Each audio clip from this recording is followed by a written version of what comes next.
right, ladies, we're continuing on with the traditions. We are on Tradition 7. Tradition 7, short form from the Big Book of Alcoholics Anonymous, page 562 if you are in the 4th edition, and it reads like this. Every AA group ought to be fully self-supporting, declining outside contributions. Tradition 7, long form says, the AA groups themselves ought to be fully supported by the voluntary contributions of their own members. We think that each group should soon achieve this ideal, that any public solicitation of funds using the name of Alcoholics Anonymous is highly dangerous, whether by groups, clubs, hospitals, or other outside agencies. That acceptance of large gifts from any source or of contributions carrying any obligation whatsoever is unwise. Then, too, we view with much concern those AA treasuries which continue beyond prudent reserve to accumulate funds for no stated AA purpose. Experience has often warned us that nothing can so surely destroy our spiritual heritage as futile disputes over property, money, and authority. And we shall go to the illustrated pamphlet, which reads, the 7th tradition.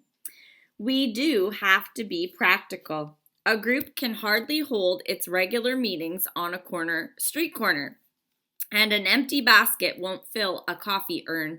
As soon as we become active in a group, we learn how many expenses are involved in making its meetings effective. Then our horizons broaden. What about that intergroup or central office so many of us called to ask for help? Phone companies don't give free service.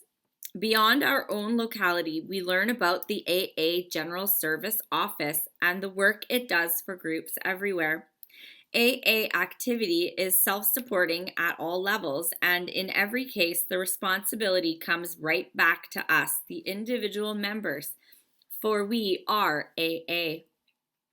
Perhaps, especially when we are very new, our contributions clink rather than rustle. The first AA members were in the same fix, and it seemed to them that AA would need more outside help than the modest gifts then coming in. Their plans required grand-scale philanthropy. Tradition 6 hadn't evolved yet. Bill W. recalled a scheme for a chain of hospitals. But John D. Rockefeller Jr., an early friend, said, I am afraid that money will spoil this thing. A few AAs had already reached the same conclusion. Gradually, this minority became a majority as experience shows that members themselves could provide enough to finance AA's proper aim. In its simplest application, Tradition 7 is easily understood. When we hear about a new AA group becoming started with funds from a federal anti-poverty program, our quick reaction is somebody goofed. But then we come to the borderline cases. Groups put on a raffle for the benefit of their central office and invite the public to buy tickets. A hometown paper runs an ad for the AA dance and show. Both projects would be routine for any other society. For us, both mean that we've got our hand out again, asking non-members for money. Often, of course, we don't have to ask. AA is now high on the worthy cause list. GSO and groups politely turn down many unsolicited gifts and bequests. In Tradition 7, there's a note of realism. Handsome gifts may have strings attached. We even put a limit of $5,000 on the amount members may leave to AA in their wills or contribute annually while living, so that none of us can buy influence in AA, no matter how rich we are. Money may pose a different problem if a group treasury grows too fat, beyond a prudent reserve. Squabbling over uses for the spare cash, groups have lost their unity and strayed from their purpose. But there's one simple solution that strengthens our unity and advances our purpose. Give the excess to AA activities and services. And now we will mosey on over to the 12 and 12 and steps Tradition 7 begins on page 160, and first with her hand up is Bonnie T. Bonnie, go ahead. Hi, everybody. My name's Bonnie. I'm an alcoholic. Tradition 7. Every AA group ought to be fully self-supporting, declining outside contributions. Self-supporting alcoholics? Who ever heard of such a thing? Yet we find that's what we have to be. This principle is telling evidence of the profound change that AA has wrought in all of us. Everybody knows that active alcoholics scream that they have no troubles money can't cure. Always we've had our hands out. Time out of mind, we've been dependent upon somebody, usually money-wise. When a society composed entirely of alcoholics says it's going to pay its bills, that's really news. Probably no AA tradition had the labor pains this one did. In early times, we were all broke. When you add to this the habitual supposition that people ought to give money to alcoholics trying to stay sober, it can be understood why we thought we deserved a pile of folding money. What great things AA would be able to do with it. But oddly enough, people who had money thought otherwise. They figured that it was high time we now, sober, paid our own way. So our fellowship stayed poor because it had to. Pass. All right. MJ in Edmonton. Yeah, There you go.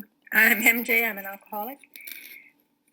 I'm reading from this little print. So there was another reason for our collective poverty. It was soon apparent that while alcoholics would spend lavishly on 12-step cases, they had a terrific aversion to dropping money into a meeting place hat for group purposes. We were astonished to find that we were as tight as the bark on a tree.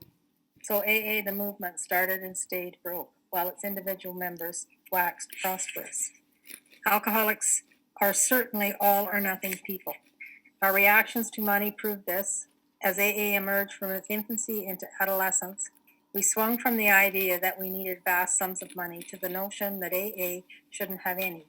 On every lip were the words, "You can't mix AA and money. We shall have to separate the spiritual from the material." We took this violent new tack because here and there members had tried to make money out of their AA connections, and we feared we'd be exploited. Now and then, grateful benefactors had endowed clubhouses, and as a result, there was sometimes outside interference in our affairs. We had been presented with a hospital, and almost immediately the donor's son became its principal patient and would-be manager. One AA group was given $5,000 to do with what it would. The hassle over that chunk of money played havoc for years. Frightened by these complications, some groups refused to have a cent in their treasuries. Pass. Marianne. I'm Marianne, alcoholic. Despite these misgivings, we had to recognize the fact that AA had to function. Meeting places cost something. To save whole areas from turmoil, small offices had to be set up, telephones installed, and a few full-time secretaries hired. Over many protests, these things were accomplished. We saw that if they weren't, the men coming in the door couldn't get a break. These simple services would require small sums of money, which we could and would pay ourselves. At last, the pendulum stopped swinging and pointed straight at Tradition 7 as it reads today. In this connection, Bill likes to tell the following pointed story. He explains that when Jack Alexander's Saturday Evening Post piece broke in 1941, thousands of frantic letters from distraught alcoholics and their families hit the Foundation letterbox in New York. Our office staff, Bill says, consisted of 2 people, one devoted secretary, and myself. How could this landslide of appeals be met? We'd have to have some more full-time help, that was sure. So we asked the AA groups for voluntary contributions. Would they send us $1 a member a year? Otherwise, this heartbreaking mail would have to go unanswered. Pass. Right. Sharon H. Sharon H., alcoholic. To my surprise, the response of the groups was slow. I got mighty sore about it. Looking at this avalanche of mail one morning at the office, I paced up and down, ranting how irresponsible and tightwad my fellow members were. Just then, an old acquaintance stuck a tousled and aching head in the door. He was our prize Slip E. I could see he had an awful hangover. Remembering some of my own, my heart filled with pity, I motioned him to my inside cubicle and produced a $5 bill. As my total income was $30 a week at the time, this was a fairly large donation. Lois really needed the money for groceries, but that didn't stop me. The intense relief on my friend's face warmed my heart. I felt especially virtuous as I thought of all the ex-drunks who wouldn't even send the foundation $1 apiece, and here I was gladly making a $5 investment to fix a hangover. The meeting that night was at New York's old 24th Street clubhouse.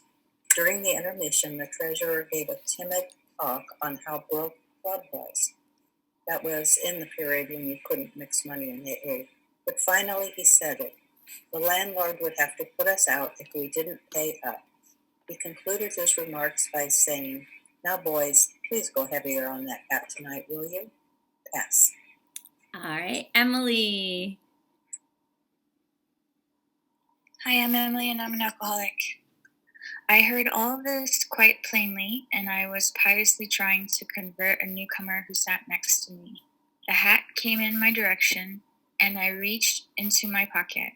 Still working on my prospect, I fumbled and came up with a 50-cent piece. Somehow it looked like a very big coin. Hastily, I dropped it back and fished out a dime, which clinked thinly as I dropped it into the hat. Hats never got folding money in those days. Then I woke up. I, who had boasted my generosity that morning, was treating my own club worse than the distant alcoholics who had forgotten to send the foundation their dollars.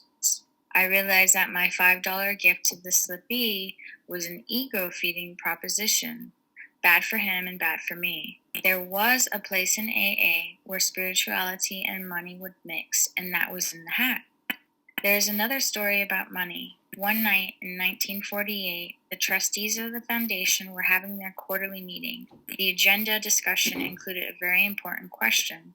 A certain lady had died. When her will was read, it was discovered she had left Alcoholics Anonymous in trust with the Alcoholic Foundation a sum of $10,000. The question was, should AA take the gift? Pass. Della. Whoops. Good morning, fellow alcoholic. What a debate we had on that one. The foundation was really hard up just then. The groups weren't sending in enough for the support of the office. We had been tossing in all the book income, and even that hadn't been enough. The reserve was melting like snow in springtime. We needed that $10,000. Maybe, some said, the groups will never fully support the office. We can't let it shut down. It's far too vital. Yes, let's take the money. Let's take all such donations in the future. We're going to need them. Then came the opposition. They pointed out that the foundation board already knew of a total of $500,000 set aside for AA in the wills of people still alive. Heaven only knew how much there was we hadn't heard about. If outside donations weren't declined, absolutely cut off, then the foundation would one day become rich. Moreover, at the slightest intimidation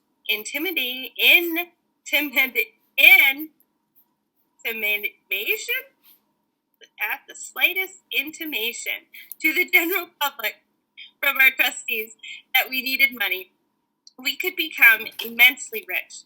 Compared to this prospect, the $10,000 under consideration wasn't much, but like the alcoholic's first drink, it would, if taken, inevitably set up a disastrous chain reaction. Where would that land us? Whoever pays the piper is apt to call the tune. And if the AA Foundation obtained money from outside sources, its trustees might be tempted to run things without reference to the wishes of AA as a whole. Relieved of responsibility, every alcoholic would shrug and say, "Oh, the foundation is wealthy. Why should I bother?" The pressure of that fat treasury would surely tempt the board to invent all kinds of schemes to do good with such funds and so divert AA from its primary purpose. The moment that happened, our fellowship's confidence would be shaken. The board would be isolated and would fall under heavy attack of criticism from both AA and the public. These were the possibilities, pro and con. Pass. Marianne. Marianne, alcoholic. Then our trustees wrote a bright page of AA history. They declared the principle that AA must always stay poor. Bare running expenses plus a prudent reserve would henceforth be the foundation's financial policy. Difficult as it was, they officially declined that $10,000 and adopted a formal, airtight resolution that all such future gifts would be similarly declined. At that moment, we believed the principle of corporate poverty was firmly and finally embedded in AA tradition. When these facts were printed, there was a profound reaction. To people familiar with endless drives for charitable funds, AA presented a strange and refreshing spectacle. Approving editorials here and abroad generated a wave of confidence in the integrity of Alcoholics Anonymous. They pointed out that the irresponsible and become responsible, and that by making financial independence part of its tradition, Alcoholics Anonymous had received an ideal that is had almost forgotten. Thank you so much, Marianne. All right, now we'll read the checklist for discussion questions. All righty, starting on page 3.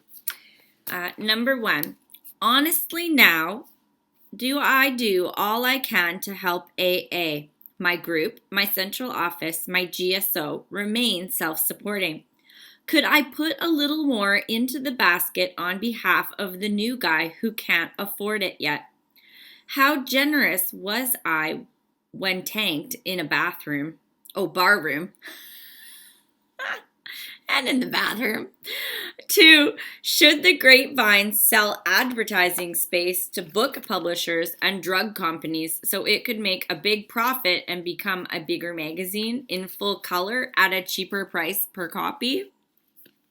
3, if GSO runs short of funds some year, wouldn't it be okay to let the government subsidize AA groups in hospitals and prisons?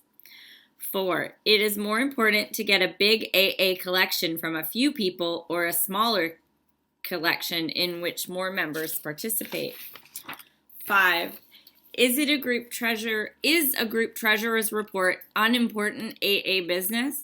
How does the treasurer feel about it?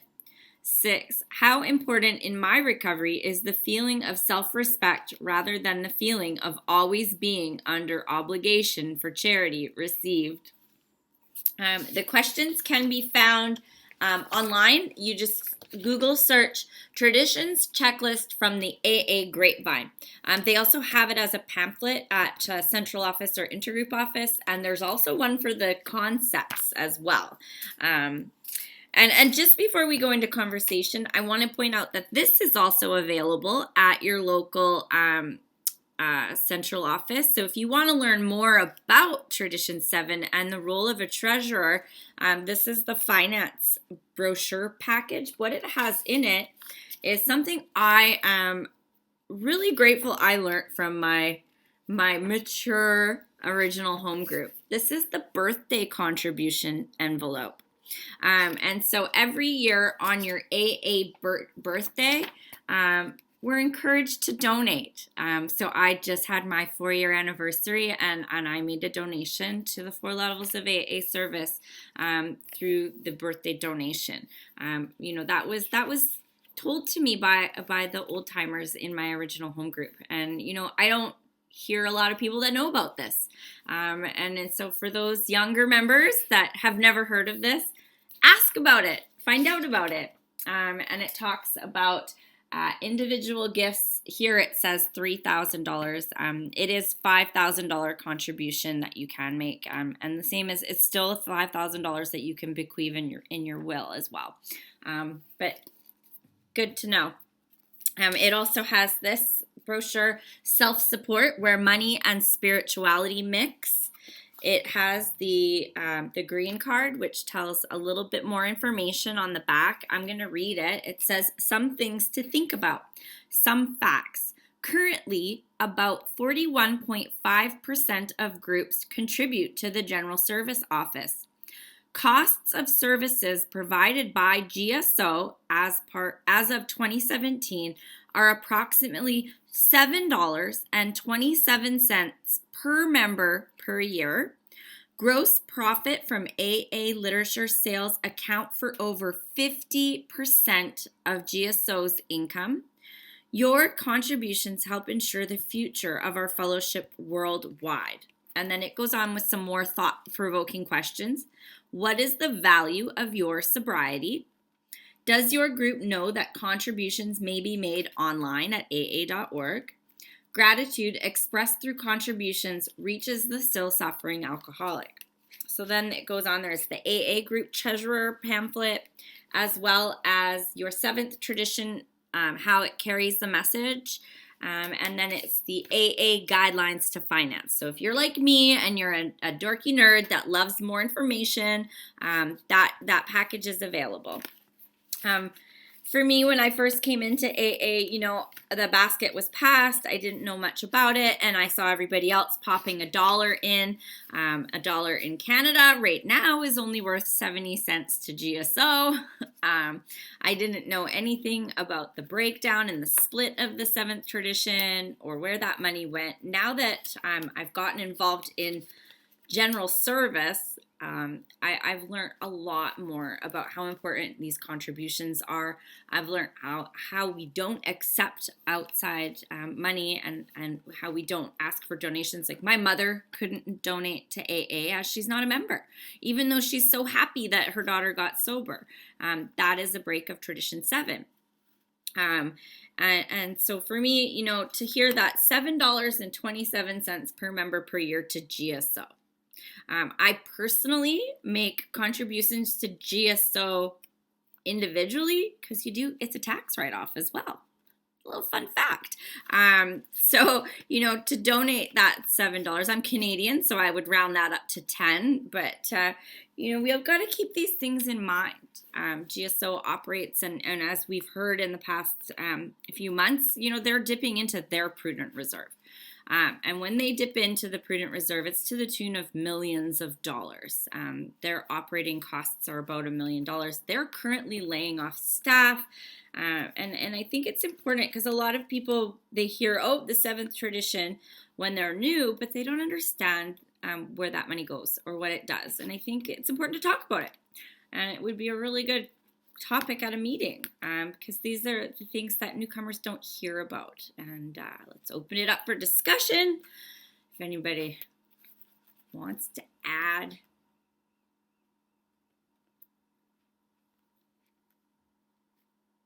Marianne. Oh, you need to unmute, love. There you go. Hi, I'm Marianne, alcoholic. Thanks, Kimberly.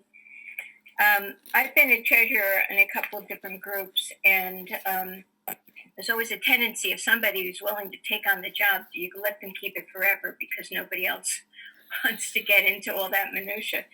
And of course, anybody who's in business knows you never let somebody be treasurer for life. That's just not a good idea. So anyway, I did it 2 years for one group and 4 years for another.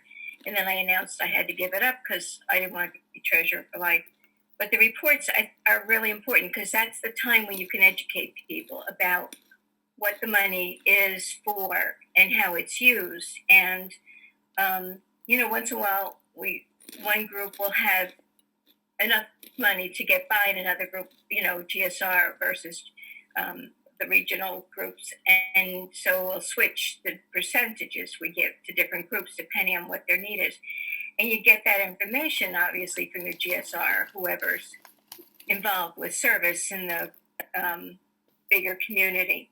But I think it's a matter of self-respect to put anything in the basket, whether you put a penny in or you put $2 in, whatever. It's self-respect, And I know a lot of people, sometimes young people coming in are really hard pressed to make rent and stuff like that, and they'll pass the basket and they won't put anything in. And I think that's kind of more of a period of time that they're in. It's not necessarily that's their lifetime attitude. So I don't push it at all. But for anybody who can put in more, put in more. For years, when I first came in 34 years ago, we were putting $1 in the basket. Now, if I can put in more today, I should, because 34 years ago, nothing cost the same as it did 34 years ago. So, I try to remember that. And every once in a while, somebody in the group who's treasurer will remind us about that kind of thing, that if we can do more, we can. But, I'm very glad AA doesn't take those big contributions, because it would eventually tell the group what to do. And we just don't need that. Thanks for letting me share. Yeah, we'd all be drinking Starbucks. Oops, I'm muted. We'd all be drinking Starbucks coffee because AA would be aligned with Starbucks or something like that. And gosh, the slippery slope.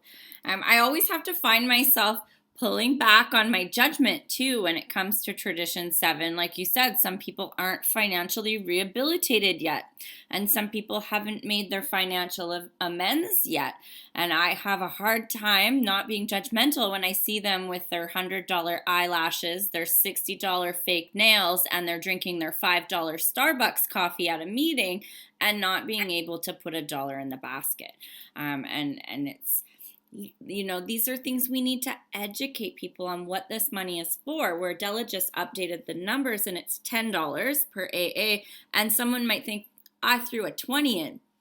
And they forget what Marianne just pointed out, where once that money goes into the group's treasury, it's paying for the rent of the group. It's paying for the coffee for the group. It's paying for the chips for the group. It's paying for the GSR to go to the quarterlies, and it's being split into 4 levels of AA service. So yes, you may have put a $20 bill into the hat, but that percentage of where it's going, it's not all going to one spot. And it's, we have to be conscious of this.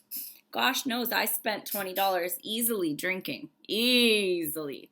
Della. Hello, good morning, ladies. Della Alcoholic. Abbotsford Mike actually posted that last night, and he figured out all the numbers for us. And that's why I put it in the chat. It was quite interesting to know, and I thanked him for that. And wow. Yeah, I think if, each one of us just put that little bit amount to GSO, it would be, amazing. It would be amazing. So yeah, thanks, Kim. Thanks so much, Della. Love that Abbotsford Mike guy. He's good. I know, right? He's a good dude. Amy B. Hi, ladies. My name's Amy, alcoholic. Just a couple questions. I came in late. I apologize. And I think you might have mentioned this. So there is a group now opened, masks. You have to bring your masks. So what does the group usually do? Do they put a percentage to the headquarters and then put a percentage to the church, or what percentage goes where? Usually how it works. So with each group is autonomous, and it depends. So for my personal home group, we have a contract with the church for rent. So we pay a set amount every 3 months for rent, and then we vote on what we want the breakdown to be. There's usually a guideline given down at area quarterlies of how the split should go. Right now in my current district has said, we're flush with money. Please don't donate to us. donate to central office area and GSO. Area in my district, it doesn't have a lot of overhead. They have a small office within our central office. So the two that need the heaviest percentage are our central office and New York, because they have buildings, staff, facilities, literature. So it is different in each area, and it's up to us to go to our business meetings and get involved, and then you find out where the money you're putting in the hat goes to. Susan. Hey family, my name is Susan. I'm an alcoholic. Grateful to be here today. A couple of things I was going to suggest or talk about. One of them, Kimberly, you touched upon. I don't know, maybe 5 or 6 years ago, we did a workshop on safety, and they talked about all kinds of things. And one of the things the speaker said was, how many of you sit in a meeting and when your sponsee doesn't put any money in the basket, you roll your eyes? And I wanted to crawl underneath the table, because I'm judging and I'm thinking, you can smoke and you drink and you got a cell phone, you should be putting money in the basket. My job is to lead by example. We also, at my current home group, they have a saying that, when the basket goes around, if you're a home group member, if you can make it double, that would be great. And we are, in our district, we are set up electronically for our intergroup to receive money, and you can just set it up so it's regular monthly payment, which is what I've been doing. It's much easier. But I know, I couldn't agree with this tradition more, because as an egotistical alcoholic, I've always had trouble separating money from everything in my life. And, I think it's no different with my recovery than it is with money. When I put something before my recovery, I'll lose it. And when I put money before my spirituality, I will lose my spirituality. So, and I think that it's a perfect example of freely give what was so given to us. If I had the money, if only I had the money I spent on alcohol, I'd be living in a friggin' castle somewhere, But it's just important for me to not pass judgment on people that don't. Make sure that my sponsees are aware of the traditions and what they mean, and encourage them to get to a district meeting so they can see the structure and how it works. And also, what's real important is in our district, we're pretty active in the prison system. And, so our committees, get different allocations for correction and treatment and going into meetings and supplying literature, and all of that's really important. So I'm grateful for the traditions. I can hopefully most days, get my ego out of the way and do what I'm supposed to do. Thanks. Thanks, Susan. And another one that just the thought came to mind is sometimes when folks are in a treatment center, they're not given access to money. They're not allowed cash for obvious reasons when they're going from the treatment center to the meeting. So to be cognitive of where someone's at in life as well. I know people that have been not allowed money at certain periods. Deborah? Put that coffee down. Deborah, alcoholic. In our area, the United States was giving out loans to small businesses in order for them to stay in business. And our area applied for a loan and took a loan. And of course, now there's a big huff and puff because it's against the seventh tradition.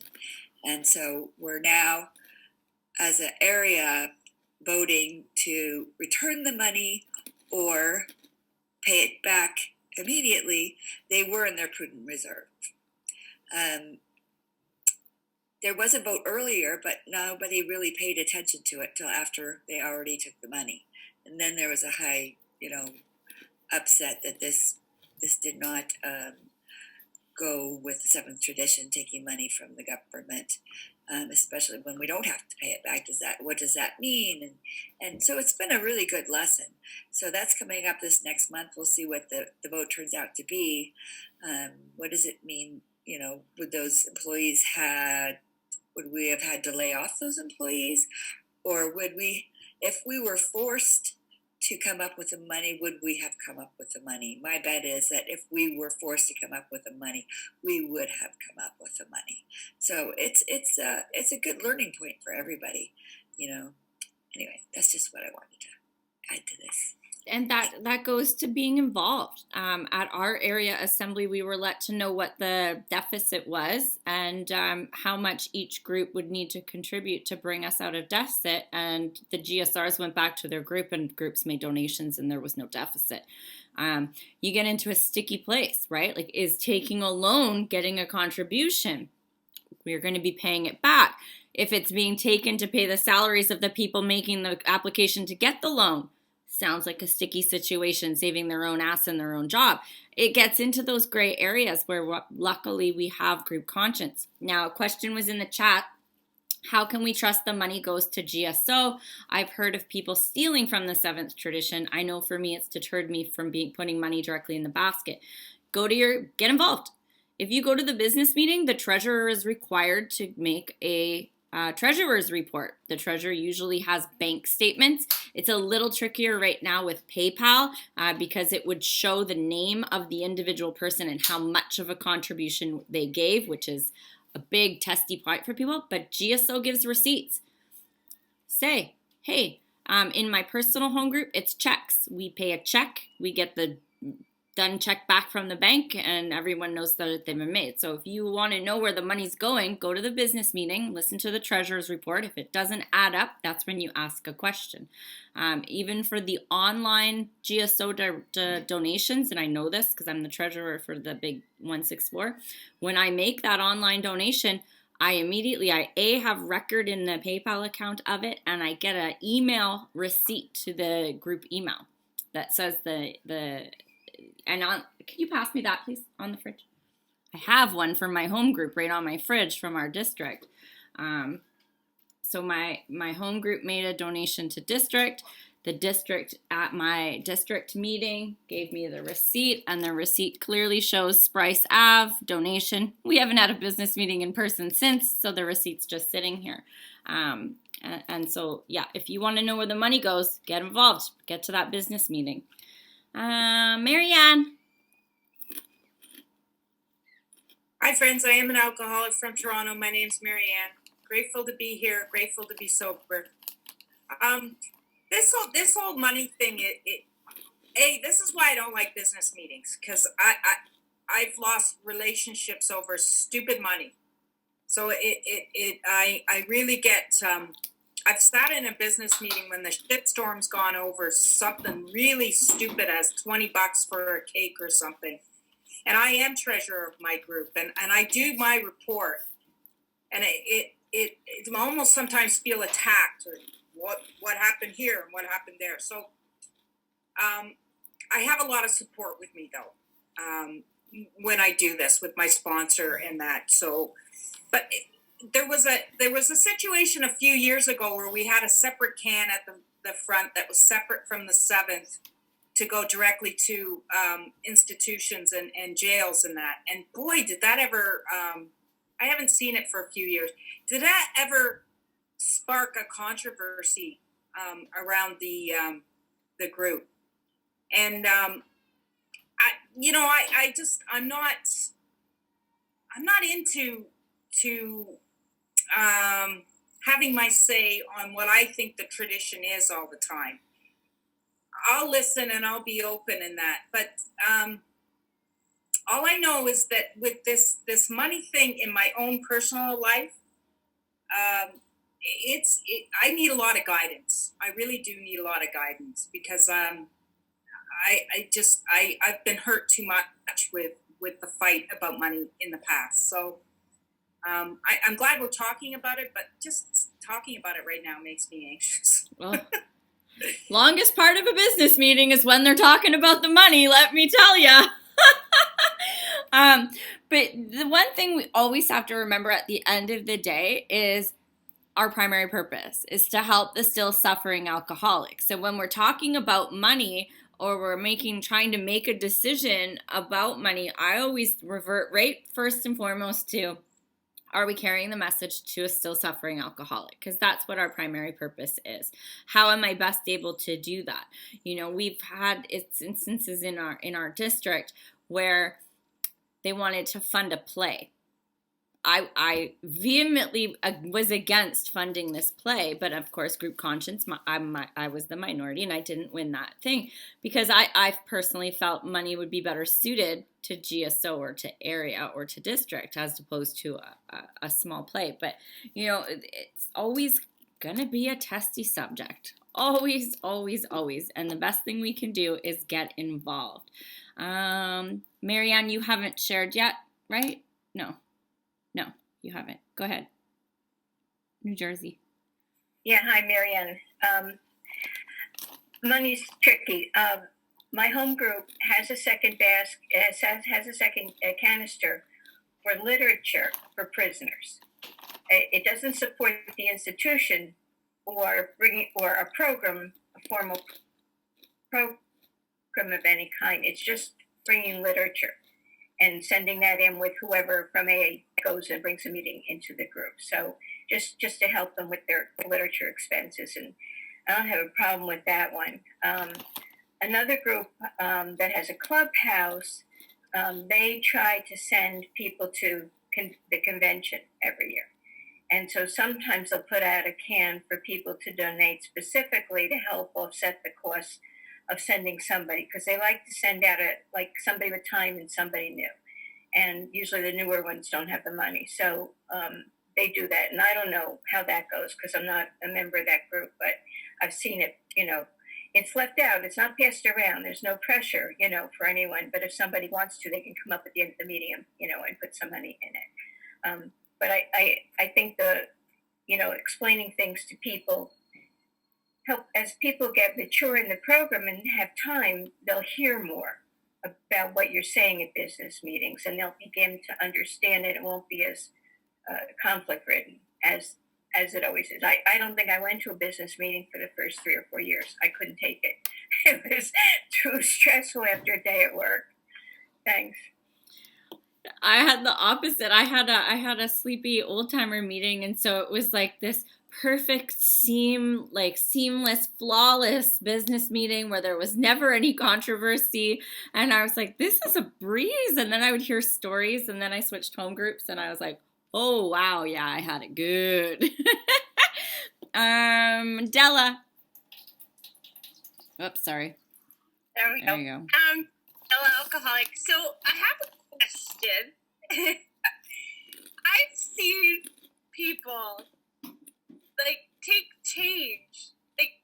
They'll change out their bills. Like if they put in a 20 and they take out a 10, or some people will put a quarter in and then take out a tootie.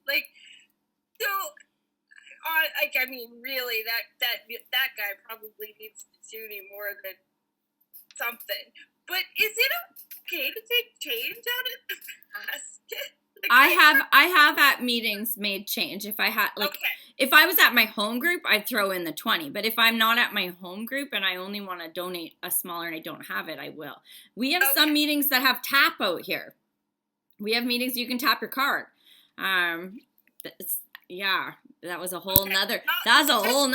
But yeah, and then the ones that take out, yeah, we pray for those people. We pray for them. Yeah. Okay. Yeah. Cool. Yeah. MJ. Yeah, this is really good to hear everybody's experiences, especially that separate can for different things in the group. What I've experienced is the money at a business meeting. We decide how much money we're going to give, like for big books for the institutions or whatever, but we've never had a separate can for that. So I like to hear new ideas. I belong to a club, and it's called the Camel Club in Edmonton, and it's our meetings are there. And several times over the years, we've had the treasurer run off with money. So that's been interesting. I think it's happened twice since I've been a member there. And there was a big discussion on, what should we do? Should we call the police and all of that stuff? And then we, got into the other traditions about not getting into any controversy. So in the end, that person just got the money, and like Kim said, we prayed for them, and we survived as a club. So, you know, we're not all that healthy when we first come in. I think one of the members' boyfriend took the money, actually, and that was tough for her. So that was just an experience I'd had. Thanks. Thanks. And I've actually had a sponsee who stole money from her home group. She was the GSR, and they had given her the travel fund to go to a quarterly. She relapsed and spent the travel fund on herself, and in her step 9, she repaid that money. But this is where it's important, again, to be involved, because if you're properly doing your treasurer's stuff, you shouldn't have too much money in the bank. You know, it does talk in our tradition about being of that vow of poverty. And so I know at my home group, non-COVID times, we do the split every 3 months. So at any given time, the amount in the bank isn't substantial. I think in Canada, if it's under $5,000, it's a slap on the wrist in court. And if it's over $5,000, it's a I don't know the terms. It's like more bad. It's more bad if it's over 5,000. So I think, you know, if you're properly doing your 7th split, you would never have so much money in the kitty that it would be, you know, travesty. I mean, it's awful, but, you know, you'd hope and pray for that person and that they would come back in their 9 and repay it. Jennifer, you have not gone yet. You can go. No. Hey guys, Jennifer, alcoholic. So I have kind of my own personal experience, and Della, you made me think of, brought this memory back. But at the home group that I go to here in Chattanooga, which our meetings have opened back up, by the way, so I'm referring to in person. So in the years past when I go, that making change in the basket is such a common thing that honestly, until today, I thought that was normal. So that's why but it doesn't make sense. And then I do have my last personal experience. The last in-person meeting that I went to was last Wednesday night. It's the women's group. And all I had was 20s. And I'm like, oh, you know, I'm like, gosh, you know, I didn't want to put a 20 in, you know. And then, so I'm like, okay. And there's no change, you know, so it's not like I can make change, which I won't do that again now that I know. I mean, it's not really good when you think about it. But anyway, I digress. So when the basket came my way, right? I don't know. God just slapped me. And I pulled out my wallet and put the whole 20 in. And I'm like, I'm never questioning again. I'm not, so anyway, God had me put the whole 20 in, and that was that. Yeah. No change needed. It's not a faux pas to make change. People do it all the time. I've even said to the guy, can you come back at the end? Because I sit up front. I'm one of those keeners. I was like, can you come back at the end so I can make change? If it's my home group, I put in more. And then you get the guys, you know, the flashy guys that pull out the wad of hundreds, and they're like, I'm putting 100 in. Okay. A 20 was a pretty big deal for me. Yeah, no, I know. Yeah.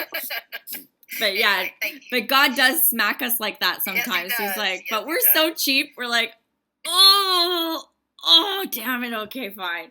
But when it comes to drinks at the bar, we'd be like, I'm buying tequila shots for everybody. For everybody. Yeah, That's right. yeah. Okay, Purple Serenity, and then we'll go to the people who have already shared that have their hands up again. So my name's Michelle. I'm an alcoholic. Can you hear me? Yep. Okay. So I finally figured out how to raise my hand. See, I'm technologically not savvy. So anyway, you know, my first couple of years, my sponsor said, you know, you're welcome to go to the business first. You know, she raised my hand. I was taking a service position, whether I liked it or I didn't, which was good for me. But then she also suggested that I not go to business meetings alone. In other words, having either her or somebody else I really trust sit alongside me, because, you know, I was pretty full of anger and rage when I first came in. So learning how to communicate and have people talk to each other like human beings sort of baffled me to start. But then to watch them try to work out the problems was where I got a chance to learn a little bit. And I think the main reason I raised my hand is somebody asked the question earlier about how much money or what percentage goes to where. And I wanted to throw out there that, I've been in a number of business meetings where it was just shy of fists flying over that question. And one thing that was of help, and I don't know if you can see all that, but it's on aa.org. You go to where financial responsibility meets the spiritual world. It actually gives a breakdown of what General World Services suggests. So if you have an intergroup, it's 10% to the district, 10% to the area committee, 30% to GSO, and 50% to intergroup or central office. And then if you don't have an intergroup or central office, it's 40% to the district, 30% to the area, and 30% to GSO. That's after your prudent reserve is what. So, but I found it helpful if it's in writing and it's from it's from AA World, hopefully keeps everybody's brains and behavior in check. Thanks for letting me share. Thanks so much. And you got to keep in mind, too, we're in a pandemic right now, and so things change. And that's the great thing about AA and our business meetings and group conscience is that when we are in a crisis or a different set of circumstances, we can talk about it and we can make adjustments. Nothing is set in stone. There's no law or requirement on what we have to do, so we can adjust and ebb and flow when needed to be, which is awesome. And one other thing I'd like to say is some places I've seen meetings where they give out chips, the month chips, 2 month, 3 month, 4 month, and one in 24 hours. And I've seen where the person, if they've relapsed, they put the chip back into the kitty. Because those chips, you got to remember, cost money. And so it's giving it back to the group. Because I knew a guy and he had 60 24-hour chips. I'm like, that was $60 that group paid. So he was encouraged. He kept one and took the other 59 back to the group to pass on. And he's still sober. Amy, second questions. We'll go ahead. Hi, Amy, alcoholic.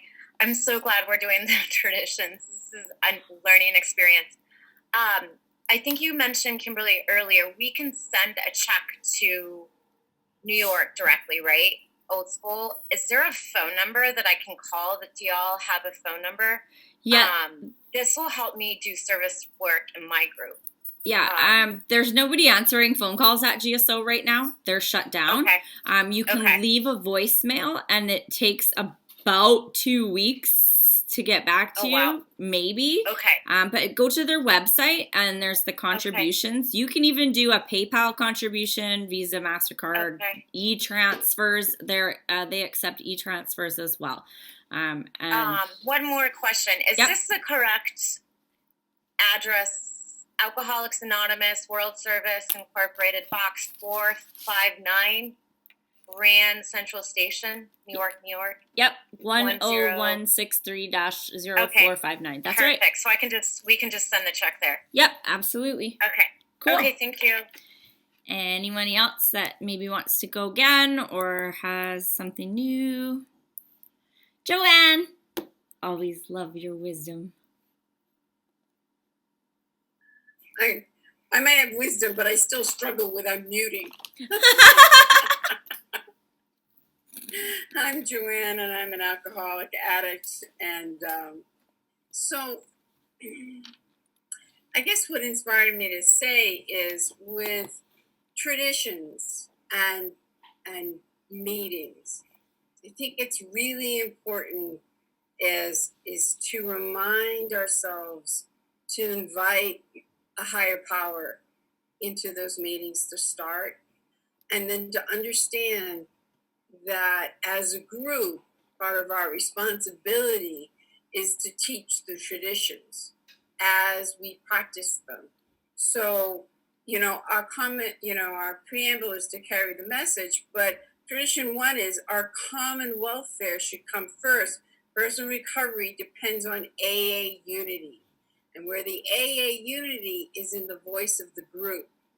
And and then there's a whole bunch of traditions and suggestions about how the group stays together. And when I heard someone talk about, the clubhouse and money being taken, in a prior meeting, we talked about the clubhouse is not the group. The clubhouse is a facility where groups meet. So the courage to ask the question, is always difficult.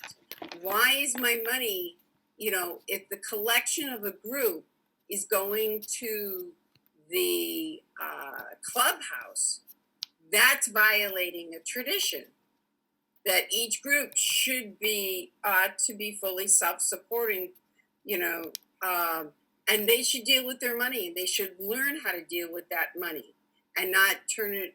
I mean, clubhouses get rent. I understand that, but decisions of donation to AA should come from the group, not the clubhouse. So anyways, and maybe there's information missing, but we've had clubhouses in our area, not as much as over on the West Coast and Southwest, but we've had some clubhouses. And so there's been confusion, but I think part of the joy of carrying the message to a newcomer who's been told by their sponsor to start service, make coffee, come to the business meeting, that it's our responsibility to pull out these traditions and say, let's run it through the checklist and see what happens and see what comes out. And it might be uncomfortable because some people like to pontificate based on what they think. But even old timers have to be reminded what the tradition is as much as the newcomer. And so with that, I will unmute myself, try to figure that one out. That's it. Oh, yeah. And I mean, there's so many layers to this. And like Joanne said, we need to run through the checklist and look at the traditions. And that's where, again, like that's one thing. That's where I was introduced to these, was at my home group. My home group business meeting, each month we would do one tradition. And I was like, oh, those are neat. But that was as far as I went. Now I'm like, oh, these are awesome. Bonnie's in Maple Ridge, not Burnaby today. I'm always in Maple Ridge. Oh, I swear it said Burnaby the last time. No, BC. Oh. Huh. Go ahead. Maybe I put Burnaby. Who knows? Anyways, this is kind of a personal question, but I think it could affect some other members, so I'm going to ask it. So recently I went to do my will. And it's time, way past time. So I went to do my will, and I knew about the $5,000 donation to AA. And I thought, well, being retired and having a very small income right now, I can't do a lot every month. I do some, but not, I don't think enough. But anyway, so I thought how I can kind of deal with that, right? Put it in my will. So the lawyer said to me, oh no, you don't want to put a donation to a charitable organization in your will because the red tape will just mess everything up. So it's not a finished process yet. So I still have an opportunity. So my immediate thing was, oh, well, I don't want that. Well, that's kind of crazy because now as I'm hearing you talk, this must be a very common practice. Do you know who I could talk to? Any ideas of how I could get that straightened out so I can get the lawyer just to stick it? Well, I guess I can just get him to stick it in there and just tell them. My will, because I had mine done in December because I had surgery and I'm the only parent. And so if something happened to me because I'm the only parent, my kids would automatically go to foster care. So I did a will. And mine just says $5,000 contribution to Alcoholics Anonymous General Service Office and the address. Yeah, I think that's all that's in there. And then everything else, like about my kids. It's very simple. So this is $5,000 to this. Yeah. But I can tell you. I wanted to do AA and the SPCA, and he said, "Oh no! Don't put those in there. That super messes simple. Up a will." No, it's super. It's one line for the AA, and then the next line because I think I have 12 points in mine, And I think 10 and 11 are both charitable. Oh, well, anyways. it With doesn't a matter. will, you're not around anyways, so it's not your problem. Let them fight over it. Heck, I've been in court 2 years over an estate.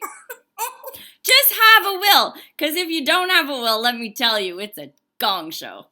yeah, let them fight it out. Good point. Right? Okay. See how spiritual they are. I'll be watching. Yeah, exactly. You will. No, it's super Thank you. simple. 5,000, because it's a set amount.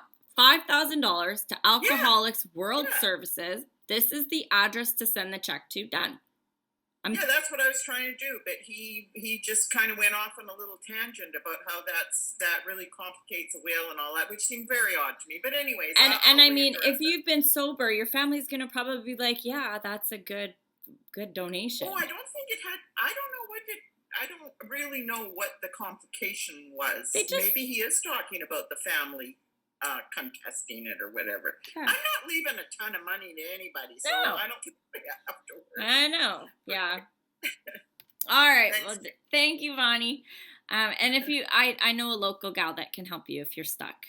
Okay. Yeah. Thanks. All right. We'll just unmute everybody. We'll close with the Serenity Prayer. Who makes this all possible? God, grant me the serenity to accept the things I cannot change, courage to change the things I can, and wisdom to know the difference.